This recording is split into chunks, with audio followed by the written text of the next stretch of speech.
Bonjour, merci pour cette petite présentation. Donc, je vais partager mon écran et commencer la présentation donc, sur les 10 ans de Nobinobi. Tout d'abord, je vais me présenter. Je suis Clarisse Langlais, chargée de communication pour Pika Édition et Nobinobi. Et je suis avec Marie Vautrin, donc je suis chargée des relations libraires et diffuseurs pour Pika et Nobinobi. Donc aujourd'hui, on a décidé de vous parler des 10 ans de donc, Nobinobi, qui est une marque éditoriale de Pika Édition, qui a commencé donc en 2010 et qui était vraiment consacrée à la jeunesse avec de sublimes albums jeunesse. Oui, donc en 2010, Olivier Pacciani et Pierre-Alain Dufour fondent la maison d'édition Nobinobi. Et c'est des passionnés de Japon. Donc au départ, les titres qui apparaissaient chez Nobinobi étaient des albums jeunesse, soit d'auteurs et d'autrices japonaises, soit qui traitaient du Japon, donc des contes et légendes japonaises. Et après, donc en 2013, il se lance dans le manga. Tout à fait, tout à fait. En 2013 paraît le premier manga chez Nobinobi, donc qui est vraiment la seule maison d'édition de manga entièrement consacrée à la jeunesse. Donc ce premier manga, il est à l'image de tous ceux qui ont été publiés par la suite et qui répondent vraiment l'ADN de Nobinobi. Qui est un contenu très exigeant, sans nudité, caractère érotique, ni violence, mais également des collections qui s'adressent à tous les enfants et qui ne soient pas voilà, simplement des mangas pour filles ou des mangas pour garçons. Et enfin, nous avons des valeurs fortes, la découverte, la tolérance, la famille, l'imaginaire, qui se retrouvent dans absolument tous nos mangas. Euh, donc, pendant cette présentation, nous allons d'abord faire un rapide retour sur l'histoire de Nobinobi, sur ces 10 ans de manga. Puis, nous allons un petit peu vous présenter toutes les collections de notre catalogue.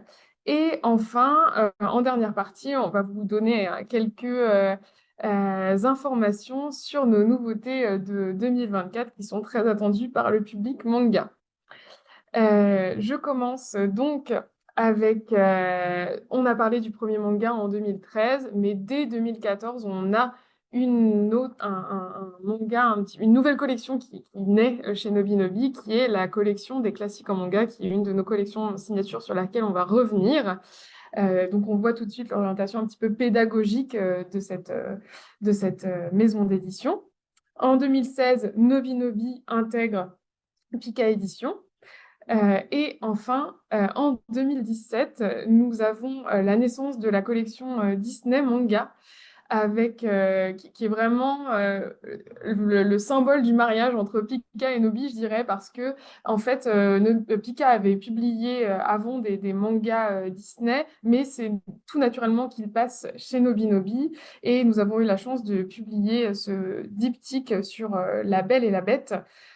Donc en 2017, qui est en même temps que la sortie du film live de Disney. En 2020, nous avons toujours dans cette visée un petit peu pédagogique, rendre le savoir accessible à tous, nous avons une nouvelle collection qui s'appelle Les grands noms de l'histoire en manga, qui sont des biographies en un seul tome qui retracent le destin de grands personnages qui ont fait l'histoire de l'humanité.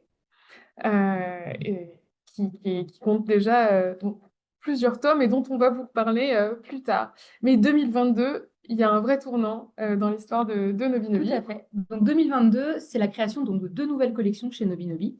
La collection Genki, donc les premiers lecteurs de manga de Nobinobi ont grandi et donc cette collection s'adresse à eux. Donc ce sont des titres qui sont un peu moins jeunesse. Vous êtes toujours dans de la jeunesse, mais plutôt adolescent. On y reviendra un peu plus tard. Et on continue donc le partenariat avec Disney, donc qui a récupéré, comme vous le savez, Star Wars. Et donc on crée une collection manga Star Wars. Donc tous les mangas Star Wars publiés en France sont dans cette collection. Et donc Nobinobi, comme on l'a dit, on publie donc des mangas japonais. Donc on travaille avec de nombreux éditeurs japonais. Mais en 2023, on est vraiment ravis de travailler avec l'éditeur le plus prestigieux au Japon et son magazine le plus prestigieux, le Weekly Shonen Jump. Donc c'est l'éditeur qui publie One Piece, Naruto, hein, pour ne citer que deux des séries les plus connues. Donc la Shueisha. Et arrive dans le catalogue Nobinobi PPPPPP ou P6, on sait, il y a débat en interne sur comment on le prononce, qui rejoint donc la collection shonen de Nobinobi. Tout à fait. Et ça nous amène sur une petite aparté sur la publication de mangas au Japon, parce que là, voilà, on parle de magazines, de différents éditeurs. Et donc au Japon, les mangas sortent assez rarement directement en livre. Ils sont d'abord prépubliés dans des magazines de prépublication qui sont des gros bottins qui coûtent assez peu cher et qui publient les mangas à un rythme soit hebdomadaire, soit mensuel et par chapitre. Donc vous voyez, c'est du papier qui n'est pas forcément d'une qualité top. C'est un bottin, un Voilà, annuaire, quoi, comme on avait. et c'est pas du tout fait pour être regardé. Donc Nobinabi a la chance de travailler avec vraiment beaucoup d'éditeurs et pas seulement des éditeurs jeunesse, parce qu'en fait au Japon, le manga jeunesse c'est assez différent de ce que peuvent attendre les lecteurs en France. Par exemple, là je vous ai mis trois magazines connus pour être des magazines jeunesse. Donc le Colo Colo de comics de Shogakukan, par exemple, lui, il est très centré sur les licences. On va avoir le manga Kirby, le manga Mario, le manga Beyblade, et ça va être vraiment des mangas très très jeunesse, je dirais, à partir de 6 ans. Ou alors, l'autre pan du manga jeunesse au Japon, ça va être des mangas centrés sur la romance et avec un ciblé vraiment pour les petites filles. Magical Girl Les aussi. Magical Girls, tout à fait. Et il y a aussi toute une... c'est vraiment une stratégie complètement différente parce que ces magazines, souvent, ils sont vendus avec des jouets, tout ça, ce qui n'est pas le cas en France. Du coup, nous, ce qu'on fait, c'est qu'on va piocher vraiment dans tous les magazines de prépublication qui s'adressent à la jeunesse ou non pour avoir trouver les petites pépites, la crème de la crème. Et par exemple, les Chaventures, qui est dans une collection, la collection Kawaii, qui est vraiment pour les plus petits chez nous. Donc, de la même autrice que Chin Vie de Chat, que je suis sûre que vous connaissez, bah, au Japon, c'est dans un magazine qui est destiné à un public adulte. Alors que bah, voilà, en France, nous, on l'a mis vraiment sur une cible très, très jeunesse. Donc parfois, on peut adapter en fonction, le lectorat japonais et le lectorat ne sont pas forcément similaires sur certains aspects. Et donc, on peut trouver des pépites jeunesse dans des magazines qui, à la base, au Japon, ne sont pas destinés à la jeunesse. Tout à fait. Et ça nous amène sur les différentes collections de Nobinobi. Donc aujourd'hui, la maison d'édition compte 8 collections. Donc deux collections un petit peu classiques, shoujo, shonen, Peut-être mais... définir ce que... Ah oui, tout à fait.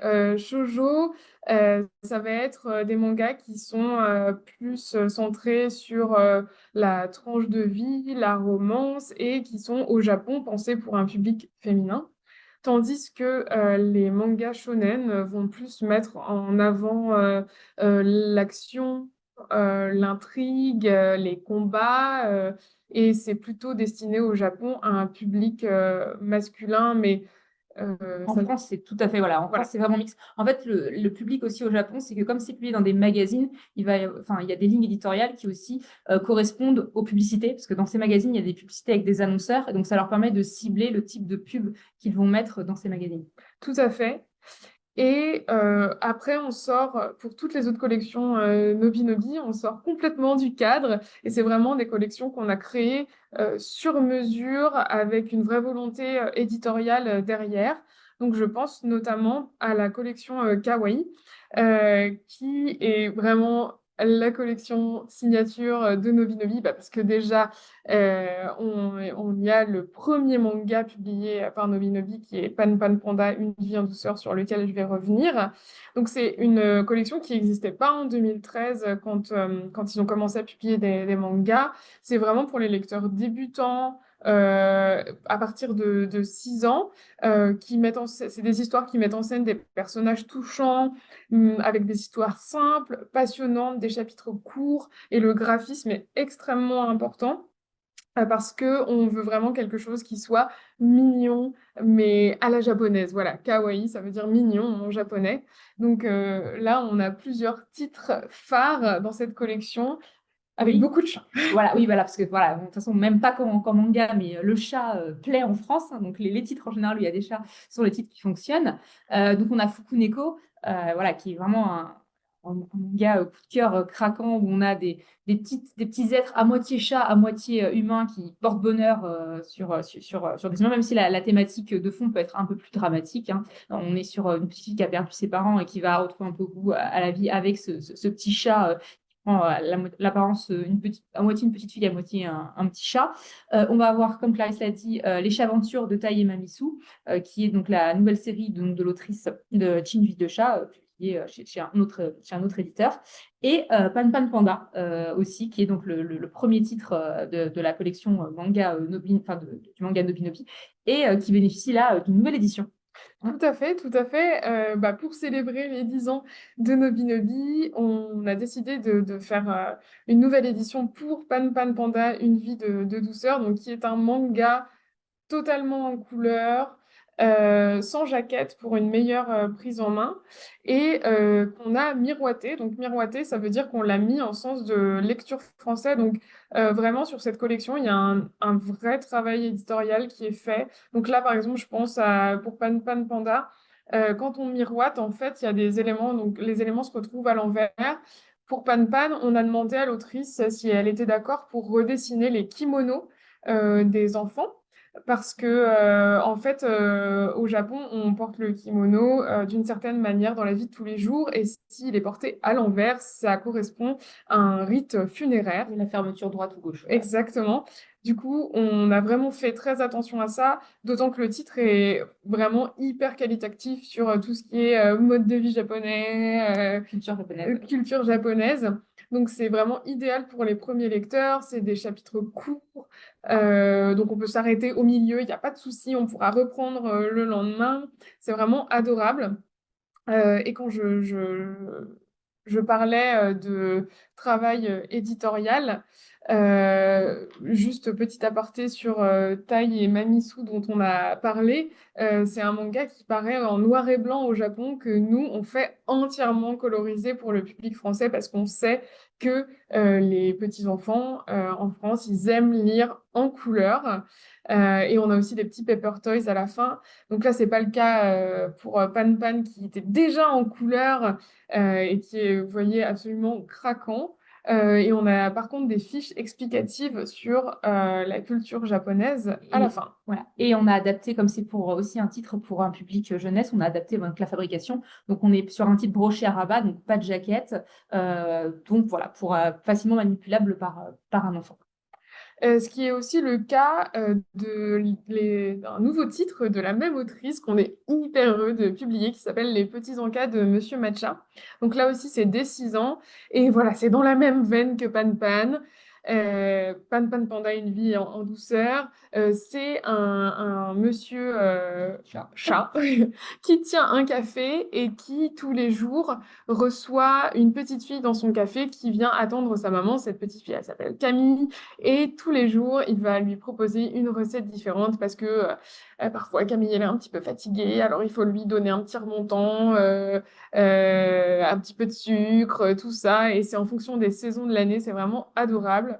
Pour l'instant, il n'y a qu'un seul volume paru au Japon, et nous, on le publie en quasi simultané pour vraiment coller au rythme de publication japonais. Et le petit plus, c'est les recettes de cuisine qui sont proposées donc, dans ce manga. Donc, c'est des recettes de cuisine avec des aliments qu'on peut facilement aussi trouver en France. Et surtout, ce sont des recettes de cuisine qui sont facilement réalisables avec un enfant, sur la supervision d'un adulte, bien sûr, mais qui sont facilement réalisables avec un enfant. Et c'est vraiment bien expliqué. On vous a mis un extrait il y en a une quinzaine, surtout dans le volume 1, surtout des recettes sucrées, bien appréciées des enfants.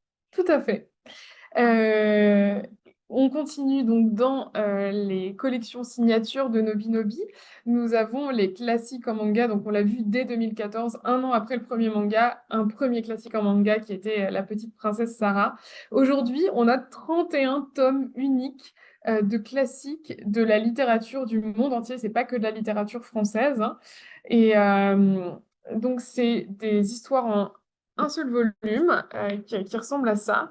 Donc, avec une fabrication spéciale également. Donc oui, là, on est sur de l'intégra pour être facilement manipulable parce que c'est des titres qui sont vraiment appréciés en bibliothèque, en CDI, donc qui passent entre les mains de beaucoup d'enfants. Donc voilà, une fab un peu plus voilà, qui va tenir sur la durée avec un signet pour voilà, retrouver où on en est. Donc, on fait vraiment attention à la fabrication. Là, par exemple, pour Sherlock Holmes, on avait profité donc, de la remise en avant des titres pour faire une édition avec de la dorure, un bel objet aussi. C'est vraiment une collection qui est très, très appréciée et qui s'est fait une notoriété sur le long terme. Par exemple, Les Misérables, on l'a sorti il y a vraiment très, très, très longtemps, je pense un petit peu moins d'une dizaine d'années. Et c'est notre meilleure vente, toujours plébiscitée. Euh, une des particularités de cette collection, c'est que certains titres s'adressent dès 8 ans et d'autres sont un petit peu plus up et c'est dès 11 ans. Donc dès 8 ans, on va avoir par exemple donc les voyages de Gulliver, le voyage de Niels Holgersson, je pense aussi. Heidi. Oui, Heidi, tout à fait. Et dès 11 ans, ça va être des classiques déjà un petit peu plus voilà, ardus, typiquement Hamlet, Othello, Le Comte de Monte-Cristo.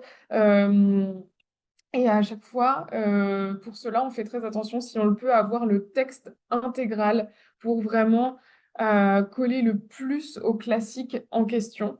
Donc c'est vraiment des objets vraiment très travaillés par nos équipes éditoriales. Et toujours en un seul tome. On ne va pas publier sur plusieurs tomes. Ce sera vraiment, vous avez un tome et vous avez l'intégralité de l'adaptation de l'œuvre originale. Tout à fait.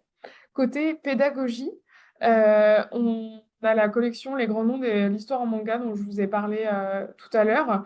Pareil, un seul tome, un destin. Alors souvent, c'est des destins qui n'ont absolument rien à envier aux héros que les enfants adorent, hein. C'est vraiment absolument fascinant.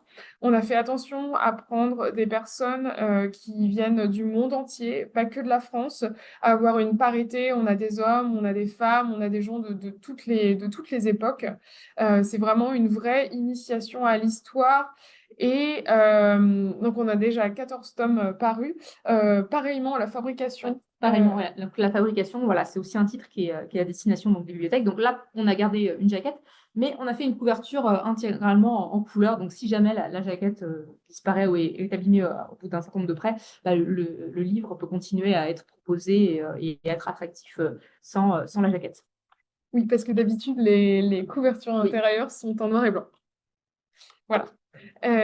Une des grandes forces de cette collection, c'est d'avoir des pages explicatives en début et en fin d'ouvrage pour vraiment recontextualiser. Voilà, c'est pas juste l'histoire de Cléopâtre, c'est voilà, toute une partie de l'Antiquité qui est retracée dans un seul tome. Donc c'est vraiment des ouvrages très, très, très qualitatifs. Avec des pages explicatives. Et donc voilà, comme on l'a dit, il y a différentes personnalités. C'est pas que des rois, des reines. On va avoir des artistes. On a Mozart, Beethoven, Van Saint-Exupéry, Gogh. on a Van Gogh, on va avoir Martin Luther King. Donc voilà, on a un peu Gandhi voilà, en également. fait, voilà, Ouais. Gandhi, Mère Teresa. Donc Mhm. c'est des personnalités ont marqué l'histoire à différents niveaux. Tout à fait. Alors après, chez Nobinobi, il n'y a pas que de la pédagogie, hein. Il y a un petit peu de fun aussi. Par Beaucoup de exemple, fun. beaucoup, beaucoup de fun. On a sorti cette année l'adaptation en manga de Miraculous, qui a rencontré un énorme succès. Et donc, on est allé chercher cette adaptation manga au Japon. Elle est parue au Japon et on a eu la chance de la sortir. C'est une série qui est toujours en cours et qui est vraiment plébiscitée par les fans.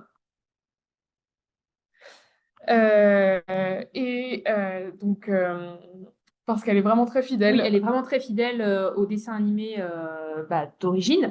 On va retrouver donc dans le premier tome plusieurs épisodes de la saison 1 de la nuit. Donc les enfants seront ravis de retrouver leur passage préféré Tout à fait. et leur héros préféré dans ce manga. Pour continuer sur les licences, je vous ai parlé de Disney tout à l'heure. Donc, on a la chance d'avoir cette collection Disney qui est vraiment extrêmement qualitative. Donc, on a soit des adaptations manga sublimes, dans le cas de La Reine des Neiges 2, de différents films Disney ou licences Disney, ou même par exemple jeux vidéo Disney pour Kingdom Hearts. Mais on a aussi voilà, des aventures qui reprennent des personnages Disney. Par exemple, Stitch et le samouraï, qui est une perle. C'est l'histoire de Stitch qui arrive non pas à Hawaï, mais dans le Japon féodal. Donc, on va apprendre plein de choses sur le Japon féodal, sur Oda Nobunaga. C'est vraiment un titre hors du commun. Et d'ailleurs, Stitch, Oui, c'est Stitch au Japon. Enfin, oui, il y a plusieurs mangas sur Stitch parce que Stitch au Japon, c'est un des personnages de Disney préférés des fans de manga, des lecteurs de manga, avec Jack de l'étrange Noël de Monsieur Jack, qui est d'ailleurs aussi disponible dans notre collection manga. tout à fait. Et pour continuer sur Disney, mais là, on élargit vraiment le public qu'on peut toucher. On a une collection Star Wars manga, donc avec plusieurs typologies d'ouvrages, encore une fois. On a Mandalorian qui s'adresse vraiment aux fans de l'univers de la série de tous les âges. Donc ça, c'est une adaptation de série. On a une création avec Star Wars Haute République qui s'adresse plutôt à un lectorat plutôt Jeune. jeune parce que c'est en sens de lecture français. Et enfin, nous avons pour les ados Star Wars Étoile perdue, Qui pour le coup, donc oui, donc Star Wars Étoile perdue, qui est l'adaptation l'adaptation manga du roman de Claudia Gray, qui est donc une des références, une autrice référente pour tous les fans de Star Wars, qui a adapté, qui a fait des romans, plusieurs romans sur la saga Star Wars. Et donc dans ce manga en 3 tomes, on va suivre le destin donc, de deux amis d'enfance qui, en grandissant, vont se retrouver dans des camps opposés, l'un dans le camp des rebelles et l'autre dans le camp de Dark Vador. Donc voilà, c'est une histoire complètement originale qui était disponible en roman et qui se passe au moment donc, des événements de la première trilogie. Donc on verra Dark Vador notamment. Et vraiment, le graphisme est à tomber, est vraiment très fidèle au personnage Oui. de la série. Et c'est en 3 tomes et nous vous le conseillons vivement. Donc, voilà, déjà avec Star Wars, on touche un public beaucoup plus large que simplement les mangas jeunesse, ce qui est le cas aussi avec une nouvelle collection qui deviendra une collection signature, j'en suis sûre, de Nobinobi, qui est la collection Genki. Donc, Marie vous en a un petit peu parlé tout à l'heure. On est parti du postulat de départ que, voilà, si on a 6 ans en 2013, et qu'on lit Pan Pan Panda et qu'on continue à lire des mangas Nobi Nobi, quand voilà, on arrive, on est un petit peu plus âgé, on a envie de retrouver voilà, cette vibe Nobi Nobi, mais avec des thèmes, des sujets un petit peu plus adultes, qui correspondent un petit peu plus aux adolescents, mais vraiment les adolescents un peu âgés, je dirais fin collège, début lycée. Et c'est vraiment le but de cette collection qui s'adresse aux young adultes et aux adultes, avec des thèmes beaucoup plus élaborés, pas plus élaborés, mais qui touchent plus les jeunes adultes. Donc, je pense à colocataires à leur manière. Avec du chat. Oui, encore du chat, mais ça, c'est vraiment c'est universel, le chat. Colocataires à leur manière qui parlent, par exemple, de la dépression, parce que ce jeune homme qui adopte un petit chat, c'est un auteur de romans policiers, et vraiment, il a perdu tout goût à la vie, il a une phobie sociale, il a très très peur de sortir, et un jour, il trouve un petit chat, il va se reconnaître dans ce petit chat, et on va suivre leur évolution à tous les deux.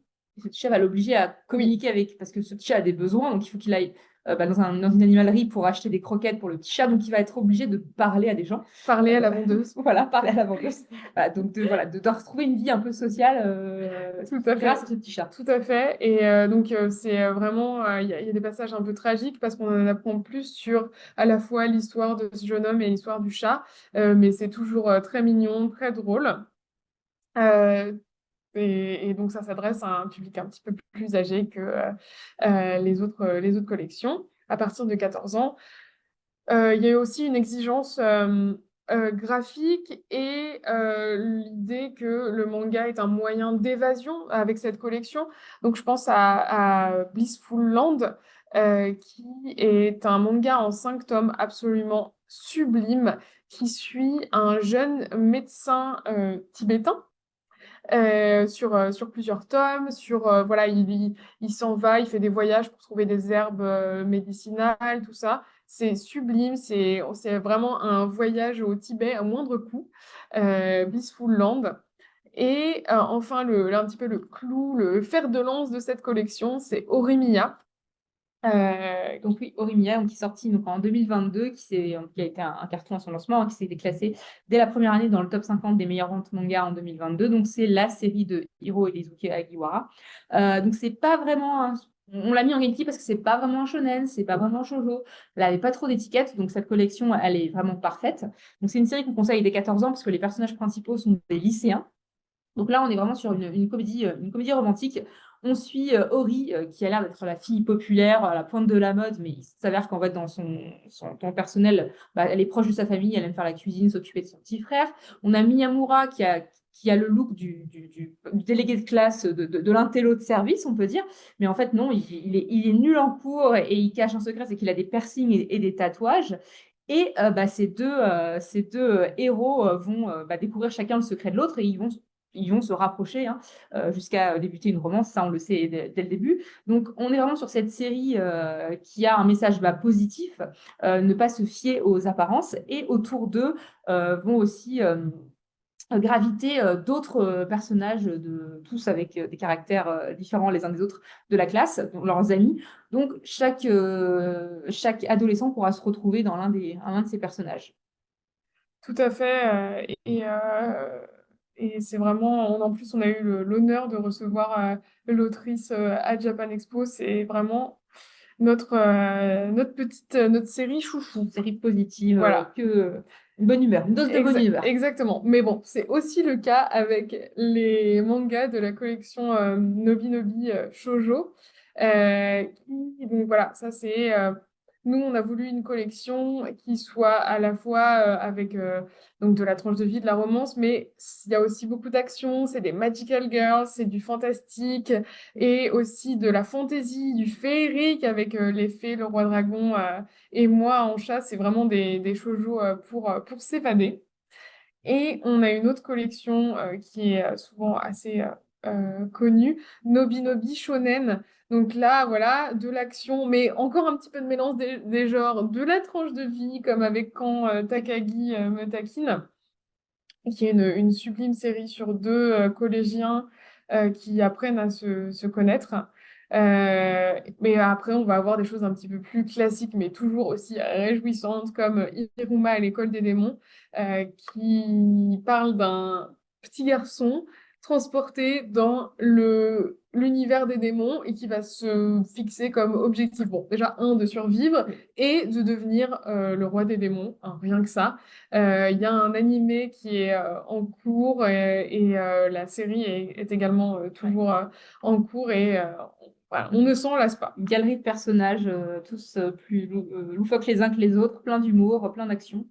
C'est Et parfaite. on a aussi eu la chance d'avoir Fairy Tail, la grande aventure de Happy, donc qui est un spin-off de Fairy Tail qui est publié chez Pika Édition et qui est vraiment une de nos séries les plus populaires. Et ben voilà, le petit frère chez Nobi Nobi, avec un manga totalement adapté aux jeunes enfants, à savoir que l'auteur a redessiné certains passages Oui, pour que ce parce soit... que voilà, au Japon, c'était pas une série destinée à un public jeunesse, donc il y a eu certains décolletés qui ont été supprimés, certaines jupes un peu rallongées, voilà, ce genre de détails. Voilà, pour que ce soit vraiment bien adapté au public de Nobi Nobi.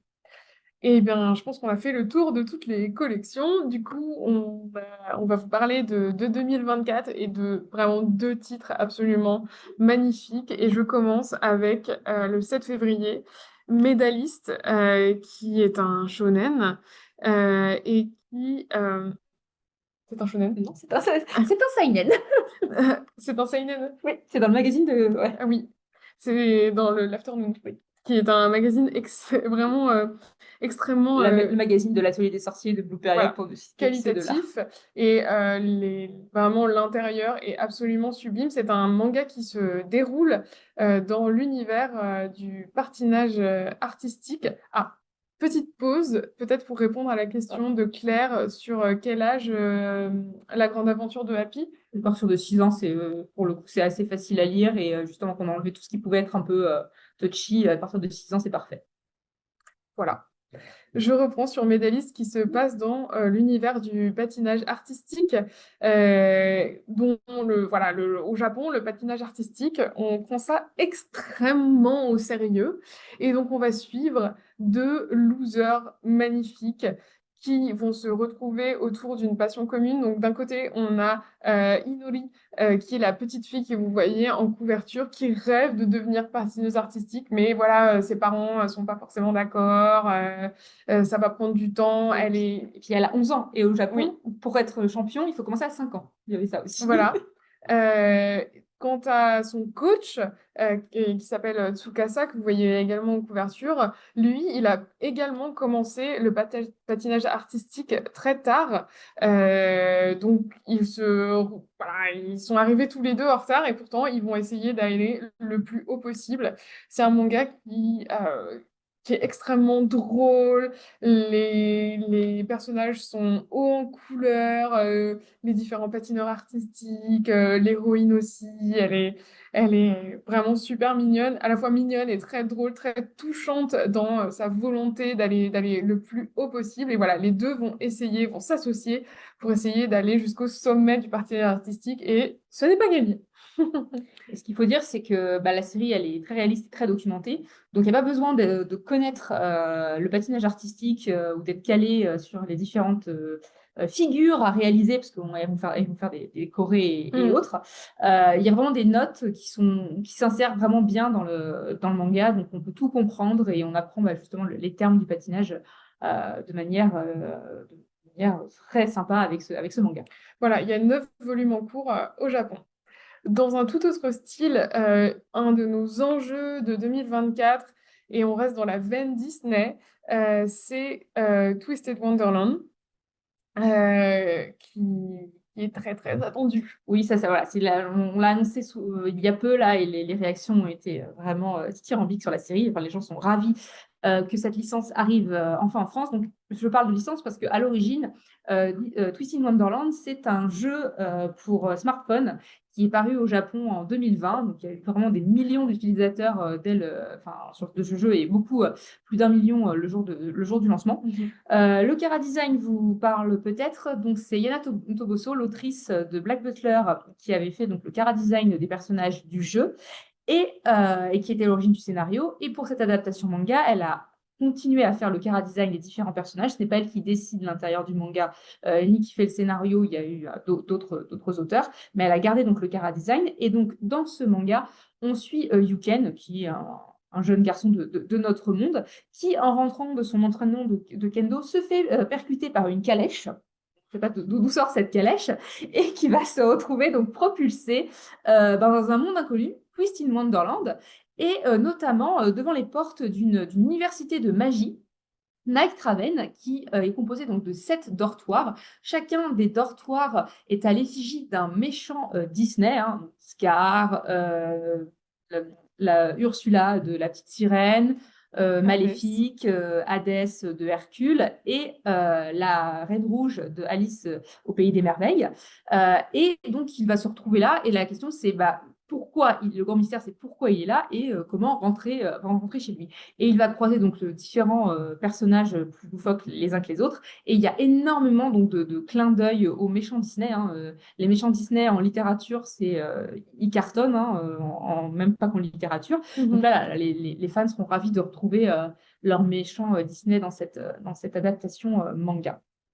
Il n'y a pas besoin d'avoir joué au jeu pour comprendre la série.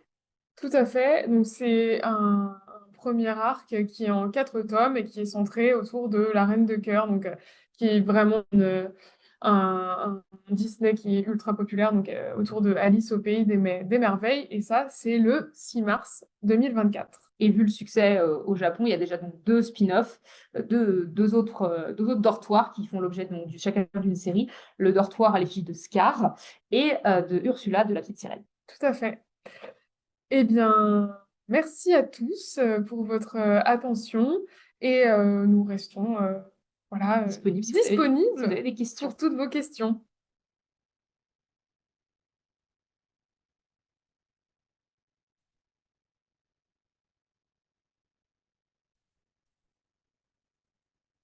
Il y a Claire qui demande quel âge la grande aventure de Happy.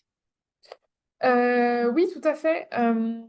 La grande aventure de Happy à partir de 6 ans. C'est la seule question qu'il y a pour l'instant. Très bien.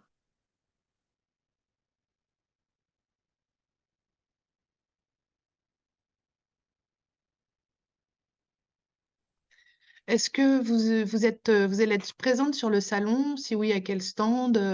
Tout à fait, merci pour ce petit rappel essentiel. Oui, tout à fait, Nobinobi est présent sur le salon, au stand K1 au rez-de-chaussée. Et nous avons vraiment l'honneur de recevoir le duo de mangaka Rusky qui ont dessiné Les Trois Mousquetaires. Donc, ils seront là le jeudi, le vendredi, le samedi et le dimanche en dédicace. Donc, n'hésitez pas à passer les voir. Nous avons aussi l'honneur de recevoir Yuki Kamba, qui est l'autrice de Cheetah et la forêt des minuscules, qui sera en dédicace de manière complètement exceptionnelle sur notre stand de 11h30 à 13h le jeudi 30 novembre. Et n'hésitez pas à passer nous voir le lundi de la journée pro. On sera sur le stand toute la Tout à journée fait. pour répondre à toutes les questions.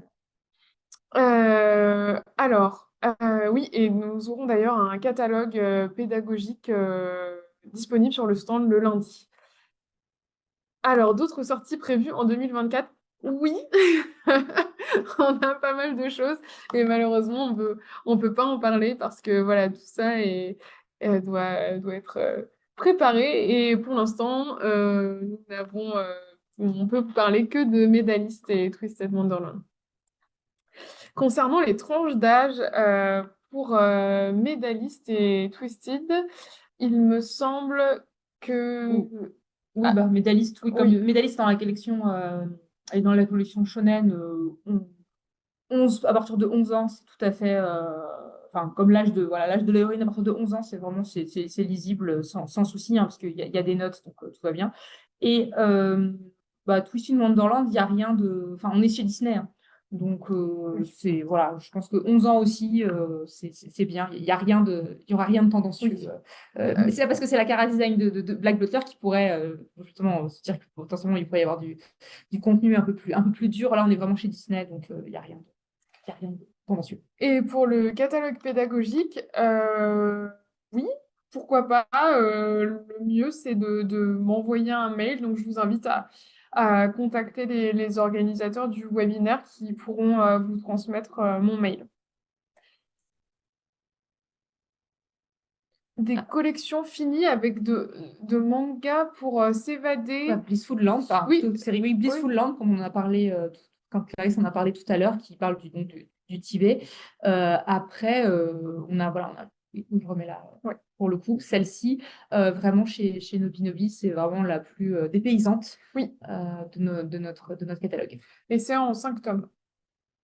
Donc, assez rapide. Pour s'évader, qu'est-ce qu'on pourrait avoir sinon?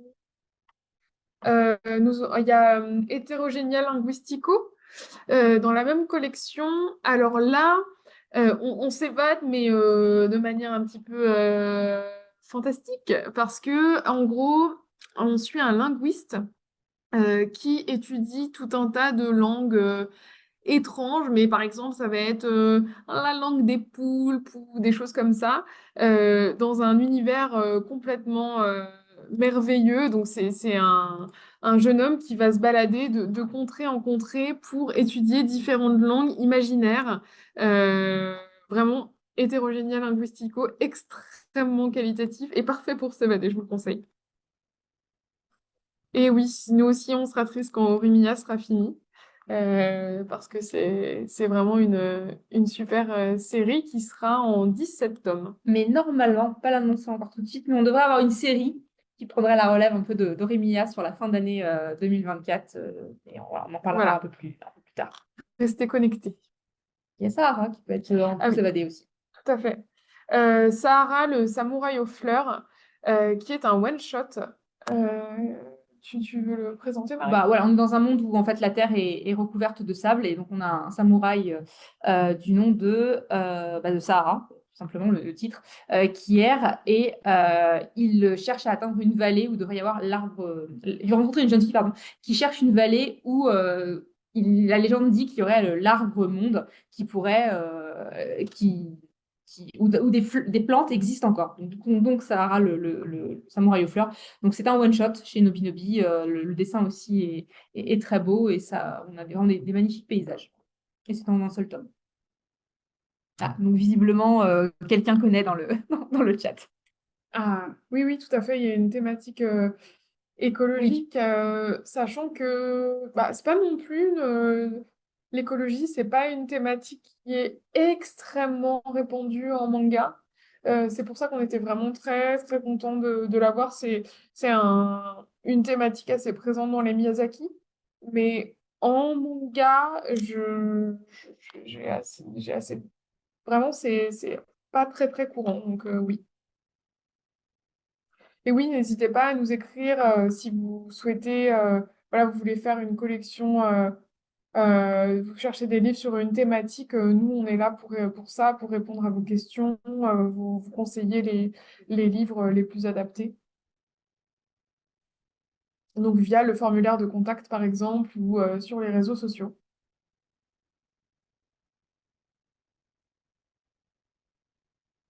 Oui, oui, oui, tout à fait. Oui. Donc, quelqu'un nous demande, nous dit que oui, les mangas écolo en dessous de 12 ans, c'est assez compliqué à trouver. Oui, oui, je pense pas que ce soit une thématique. Non, on avait Tokyo Mew Mew qui abordait les Ah espèces oui, protégées ouais, tout à fait. parce que c'était elle Ouais, récupérait les pouvoirs, c'était Magical Girl qui récupérait les pouvoirs d'animaux en voie d'extinction. Donc il y avait des fiches aussi qui présentaient ces animaux en voie d'extinction. C'est une série qui date un peu. Donc c'est voilà, ça parlait aussi un peu sur cette thématique-là. tout à fait.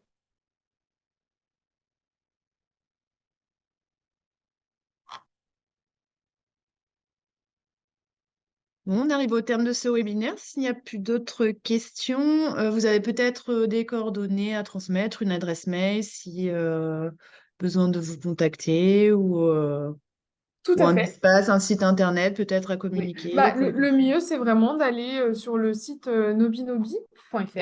.fr et là, il y a une possibilité d'écrire un formulaire de contact et ça arrivera directement dans ma boîte mail. Très bien, bah, je vous remercie beaucoup pour ce webinaire. Je vous souhaite un bon salon. Surtout pour les personnes qui nous ont suivis, sachez que vous pouvez retrouver ce webinaire en replay. Début décembre, les replays seront en ligne pendant 4 semaines sur la plateforme pardon, Marcom. Donc voilà. Mais je vous souhaite un bon salon, pardon, et à très bientôt. Merci Merci. beaucoup.